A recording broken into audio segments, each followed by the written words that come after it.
Hello friend, हमारी आज की कहानी है कड़वी सच्चाई। छोड़ दो मेरा पैर, छोड़ दो मेरा पैर कहते हुए बिमला जी जोर से चिल्लाई और बार बार अपना पैर पटकने लगी।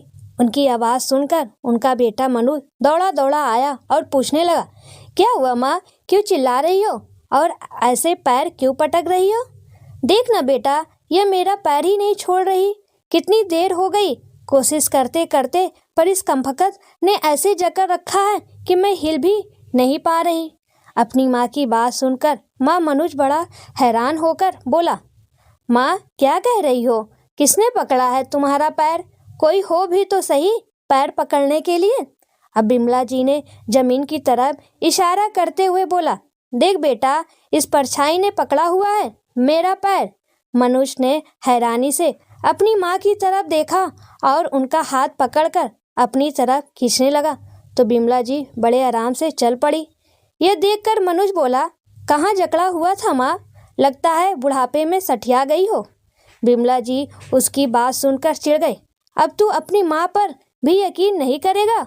और यह कहकर वह कमरे से बाहर निकल गई और सीधा भगवान के मंदिर में आकर बैठ गई। मनुष्य माने या ना माने, पर यह सच था कि उस परछाई ने उनका पैर पकड़ रखा था। वह बहुत घबराई हुई थी। आज परछाई के द्वारा उनका पैर पकड़ना और उनका कल रात का सपना, दोनों ने मिलकर उन्हें बहुत डरा दिया था।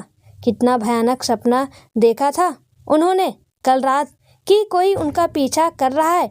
बड़ी कोशिश की उन्होंने सपने में उस पीछा करने वाली की शक्ल देखने की, पर वह देख नहीं पाई और देखते देखते उस शख्स ने उनके शरीर के टुकड़े टुकड़े करके बहुत ही निर्मम तरीके से उनकी हत्या कर दी। बिमला जी पसीने पसीने होकर उठी थी। बाकी सारी रात उन्होंने हनुमान चालीसा पढ़ते हुए ही बिताई थी। बड़ी देर मंदिर में बैठने के बाद बिमला जी मंदिर से बाहर निकली और सोचा कि चलो अब खाना बना लूँ, पर तभी परछाई ने फिर उनका पैर पकड़ लिया और इस बार कुछ अचानक से इस तरीके से पकड़ा कि बिमला जी सर के बल धड़ाम से गिर गई और उनके सिर से खून का फव्वारा छूट पड़ा। यह तो अच्छा था कि मनोज अभी घर में ही था और वह उनको फटाफट डॉक्टर के पास ले गया। बिमला जी बहुत घबरा गई थी। मनोज उनसे बार बार पूछ रहा था कि माँ क्या हुआ, कैसे गिरी, और वह हर बार उसको कहे जा रही थी कि बेटे, परछाई ने फिर से पैर पकड़ लिया। मनोज को कुछ समझ नहीं आ रहा था। उसने उसी शहर में रहने वाली अपनी मौसी शीला को फ़ोन करके माँ की सारी हालत बताई। उन्होंने माँ के पास बुला लिया ताकि माँ का डर भी कम हो और उसके ऑफिस जाने के बाद वो माँ का ध्यान भी रख सके। घंटे भर में ही शीला जी उनके घर पहुंच गई और बिमला जी की हालत देखकर हैरान रह गई। अपनी बहन को देखते ही बिमला जी फूट फूट कर रो पड़ी और बोली, वो वापिस आ गई शीला, वो वापिस आ गई। मुझे बचा लो शीला, मुझे बचा लो, वो मुझे मार देगी। अपनी माँ की बात सुनकर मनोज बड़ा हैरान हुआ। उसने अपनी मौसी से पूछा, मौसी, माँ क्या बात कर रही है? कौन वापस आ गया जो उन्हें मार देगा? इस पर शीला जी बात संभालते हुए बोली, लगता है तेरी माँ ज़्यादा डर गई है, तू फिक्र मत कर, अब मैं आ गई हूँ, अब मैं इसका ख्याल रखूँगी, तू कल से आराम से ऑफिस चले जाना। शीला जी ने मनोज को तो कमरे से बाहर भेज दिया और खुद पलटकर बिमला जी से पूछा, क्या कह रही हो दीदी तुम? कौन वापस आ गई? तुम उसी की बात कर रही हो क्या? हाँ शीला, वही आई है परछाई बनकर, मेरा जीना हराम कर रखा है उसने। अभी दोनों बहनें आगे कुछ बोलती कि तभी शीला जी का पैर भी उस परछाई ने पकड़ लिया।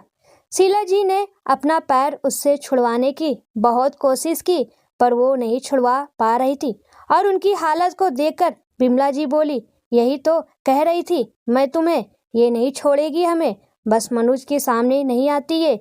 इतना सुनते शीला जी ने मनोज को आवाज़ दी और उसको बहाने से बुलाकर कहा, मुझे तू अपनी माँ की दवाई तो समझा दे। मनोज के आते ही परछाई फिर गायब हो गई। यह देखकर शीला जी ने मनोज को कहा, बेटा, मैं अकेली तेरी माँ को नहीं संभाल पाऊंगी, आज रात तू हमारे साथ ही सो जा। शीला जी की बात सुनकर बिमला जी ने भी ठंडी सांस ली कि कम से कम आज की रात तो शांति से निकलेगी। अगले दिन सुबह उठते ही शीला जी ने सारे घर में गंगा जल छिड़क दिया और मनोज के जाने से पहले ही अपने जान पहचान के पंडित जी को बुला लिया, जो कि तंत्र विद्या भी जानते थे। मनोज ने अपनी मौसी को बड़ी हैरानी से देखा और बोला, मौसी, माँ तो ऐसे ही बुढ़ापे में सठिया गई है, इसमें पंडित जी को बुलाने की क्या बात है? शीला जी बोली, तुम कुछ नहीं समझते मनोज, मुझे जैसा ठीक लग रहा है वैसा करने दो। उनकी बात सुनकर मनोज चुप हो गया और थोड़ी देर में पंडित जी भी आ गए। घर में दाखिल होते ही पंडित जी को जोर से झटका लगा। उन्होंने चौंक कर इधर उधर देखा और फिर अपना आसन ग्रहण करके उन्होंने शीला जी से पूछा, किस लिए बुलाया मुझे? शीला जी बोली, जो आपने घर में दाखिल होते हुए ही महसूस किया है, बस उसी के लिए आपको बुलाया है। इस घर पर कोई शैतानी ताकत का साया है, उसने मेरी बहन को परेशान कर रखा है। हमें मुक्ति सिर्फ आप ही दिलवा सकते हैं, हमें उससे छुटकारा चाहिए। पंडित जी ने ध्यान लगाया और उसके बाद आंखें खोलकर पूछा, अभी कुछ समय पहले इस घर में किसी की मौत हुई है ना? जिस पर मनोज बोला, जी हाँ, मेरी बीवी शुभ्रा की। अभी 3 महीने पहले ही उसका देहांत हुआ है। वह प्रेग्नेंट थी और अचानक से सीढ़ियों में अपना संतुलन खोकर गिर गई और मौके पर ही उसकी मौत हो गई। पंडित जी ने बड़ी तीखी नज़रों से शीला जी और बिमला जी की साइड देखा और पूछा, क्या वाकई उसकी मौत सीढ़ियों में अपना संतुलन खोकर हुई थी या कुछ और बात है? दोनों बहनें पंडित जी की बात सुनकर सकपका गई। तभी शीला जी बोली, पंडित जी, हम क्यों झूठ बोलेंगे, वह वाकई अपना संतुलन खोकर गिर गई थी। जिस पर पंडित जी बोले, फिर इस घर में भी कोई शैतानी ताकत नहीं है, आपकी बहन के मन का वहम है। अब मैं चलता हूँ। शीला जी ने दौड़कर पंडित जी को रोक लिया और बिमला जी की ओर देखने लगी। बिमला जी चुप थी, पर शीला जी के बार बार इशारा करने पर उन्होंने आखिरकार अपना मुंह खोल ही दिया। नहीं, वो कुलच्छड़ी अपनी मौत नहीं मरी थी, मैंने उसे सीढ़ियों से धक्का दिया था। कितनी बार उसको कहा था कि गोद भराई के लिए अपनी बाप से रानी हार और 2 लाख रुपए मांगे, पर उसने मांगने से साफ मना कर दिया। उस दिन भी हमारी छत पर इसी बात को लेकर बहस हो रही थी। उसके फिर इनकार करने से मुझे बहुत गुस्सा आया और मैंने उसे धक्का दे दिया। वो प्रेग्नेंट थी, इसलिए पेट के बल गिरते ही उसकी मौत हो गई। मैंने फटाफट शीला को फ़ोन लगाया और उसने आकर सब कुछ ऐसे संभाल लिया कि लगे शुभ्रा अपने आप गिरी। मनोज हक्का बक्का कभी अपनी माँ को देख रहा था, कभी अपनी मौसी को। वो वहीं जमीन पर बैठकर फूट फूट कर रो पड़ा। उसे ऐसा लगा जैसे उसकी शुभ्रा की मौत 3 महीने पहले नहीं बल्कि आज हुई है। उसने अपनी माँ को कहा, ये तुमने क्या किया माँ? अपने लालच में तुमने मेरी हंसती खेलती जिंदगी को आग लगा दी। मैं अब से कभी तुम्हें अपनी माँ नहीं मानूंगा। मनोज को रोता हुआ देखकर पंडित जी बोले, शुभ्रा की आत्मा का हाल भी तुम्हारे जैसा ही है। वह भी खुश नहीं है, तभी दर दर भटक रही है। शायद अपनी सच्चाई वो तुम्हें बताना चाहती थी, इसलिए तुम्हारी माँ को परेशान कर रही थी। इस घर में आते ही मैं समझ गया था कि इस घर में तो एक बड़ी दुखी आत्मा का निवास है।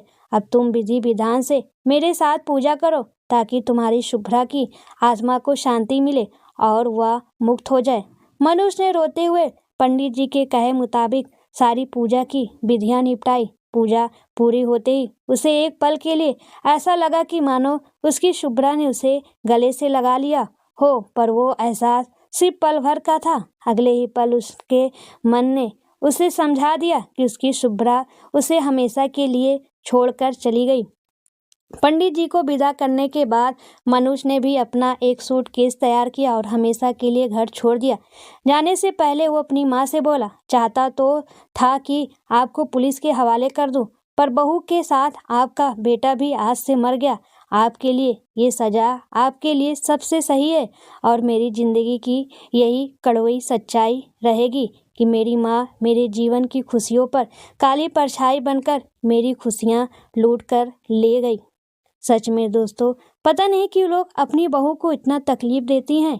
वो नहीं जानती कि अपनी बहू को नहीं, खुद अपने बेटे को ही तकलीफ दे रही हैं।